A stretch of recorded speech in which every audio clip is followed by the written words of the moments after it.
जम्मू कश्मीर में सियासी जमीन तलाशने में जुटी कांग्रेस। क्या नेशनल कॉन्फ्रेंस पीडीपी से बन पाएगी कांग्रेस की बात? घाटी में इस बार आसान नहीं है कांग्रेस की राह। विधानसभा चुनाव की तारीखों का ऐलान होने के साथ ही जम्मू कश्मीर में सियासी हलचल तेज हो चुकी है। घाटी में सियासी समीकरण बनाने की कवायद जारी है और कांग्रेस की ओर से खुद राहुल गांधी ने सियासी दोस्तों के साथ तालमेल बैठाने की कमान संभाली है और वो खुद श्रीनगर में कांग्रेस नेताओं के साथ साथ पीडीपी और नेशनल कॉन्फ्रेंस के नेताओं से भी मुलाकात करेंगे। सूत्रों का दावा है कि कांग्रेस जम्मू कश्मीर में 40 सीटों पर चुनाव लड़ना चाहती है और वो नेशनल कॉन्फ्रेंस के साथ मिलकर विधानसभा का चुनाव लड़ने की तैयारी कर रही है। इसके साथ ही कांग्रेस गठबंधन में पीडीपी को भी शामिल करने के मूड में है। यानी साफ है कि कांग्रेस की पूरी कोशिश जम्मू कश्मीर में भी इंडिया गठबंधन के स्वरूप को बनाए रखना है। लेकिन इसका नतीजा क्या होगा, इस पर कुछ भी कहना जल्दबाजी होगी, क्योंकि सीट शेयरिंग को लेकर अभी तक कांग्रेस और नेशनल कॉन्फ्रेंस में कोई सहमति नहीं बन पाई है।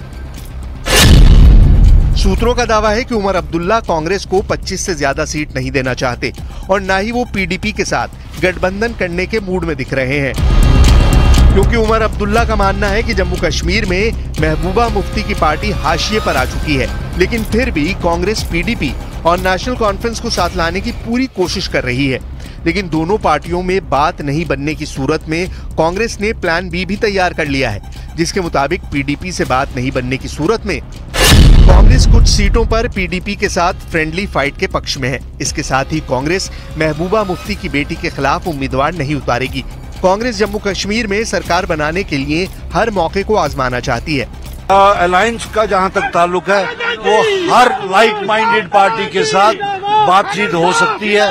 उनका क्राइटेरिया एक ही है कि वो बीजेपी और उनके एजेंडा के खिलाफ होने चाहिए। ये जो जहां तक स्टेटहुड का ताल्लुक है, वो तो एक यूनिवर्सल डिमांड है। यूनिवर्सल डिमांड कहने का मतलब है कि रियासत जम्मू कश्मीर का हर बाशिंदा, ये उसकी डिमांड है। तो हर पॉलिटिकल पार्टी उस चीज को आगे चला सकती है, ये कोई बड़ी बात नहीं। कांग्रेस की पूरी कोशिश नेशनल कॉन्फ्रेंस और पीडीपी को साथ लाने की है और राहुल गांधी भी इसी प्लान के ब्लूप्रिंट के साथ आगे बढ़ रहे हैं। वहीं दूसरी तरफ उमर अब्दुल्ला राहुल के इस प्लान से कोई इत्तेफाक रखते नजर नहीं आ रहे हैं।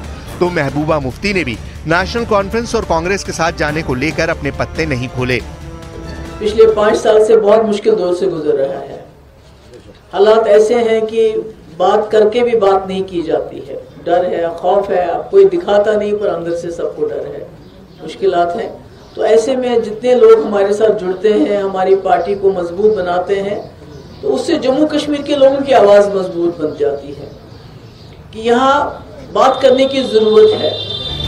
इस बार जम्मू कश्मीर में 10 साल बाद चुनाव हो रहे हैं। परिसीमन के बाद यहाँ विधानसभा सीटों की स्थिति भी बदली है। परिसीमन के बाद जम्मू में विधानसभा की 43 सीटें हो गई हैं, जो कि पहले 37 थी। वहीं कश्मीर में भी सीटों की संख्या बढ़कर 47 हो गई है, जो पहले 46 थी। परिसीमन के बाद जम्मू कश्मीर में विधानसभा की 7 सीटें बढ़ी हैं और कुल 90 सीट हो गई हैं। परिसीमन के बाद सीटों की संख्या बढ़ी है, लिहाजा राजनीतिक दलों को भी पिछली बार के मुकाबले इस बार ज्यादा मेहनत करनी पड़ेगी। अगर 2014 में हुए विधानसभा चुनाव के आंकड़ों को गौर करें तो पीडीपी को 28, बीजेपी को 25 और नेशनल कॉन्फ्रेंस को 15 सीटें मिली थी।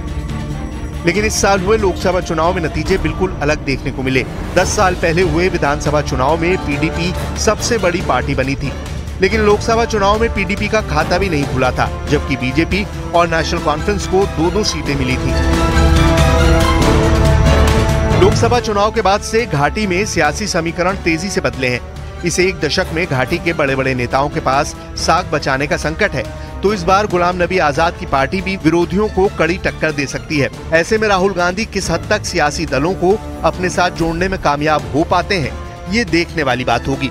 लेकिन सीट शेयरिंग को लेकर नेशनल कॉन्फ्रेंस का जो रुख है, उससे कांग्रेस को निराश होना पड़ सकता है, जबकि अभी तक पीडीपी की तरफ से कोई बयान सामने नहीं आया है।